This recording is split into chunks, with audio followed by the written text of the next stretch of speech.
O abuso da maconha pode provocar uma overdose, por exemplo?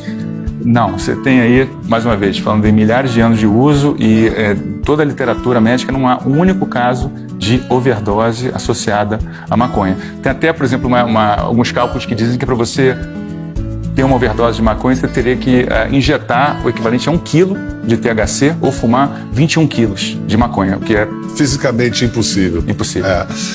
Então, se a gente tem essa história toda, então qual foi a base científica para a proibição da maconha no século XX? Não só a proibição, mas em 1960, no Tratado da ONU mesmo. Sim, né? sim.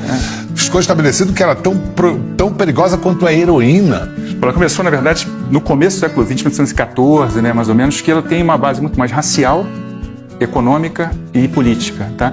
Como ela veio da Ásia, né, ela acabou depois indo para a Europa. Então, por exemplo, na Inglaterra tinha todo um preconceito com os indianos e com os árabes, nos Estados Unidos com os mexicanos e no Brasil com os negros. Então, essa associação, uma das primeiras leis americanas foi em 1914 no Texas. Você estava tendo uma guerra no México, tinha muito imigrante, estavam querendo bloquear. Então, quem tivesse com marihuana não podia entrar. Então, você tinha essa questão racial. Nesse período, também, começo do século XX, você teve o crescimento da indústria de petróleo.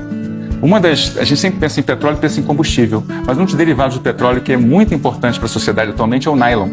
Então você tinha uma fibra sintética e quem era o principal competidor na época era uma fibra natural que vinha da maconha. Então esse conjunto de fatores fez com que fosse interessante para várias questões raciais, econômicas e políticas você demonizar a planta. Então você me expôs aí uma porção de razões, mas nenhuma científica. Nenhuma científica. Não há base científica para a proibição dela. Não. O que a gente tem assistido no mundo é que vem crescendo a tolerância à maconha, seja para fins medicinais, seja para uso recreativo.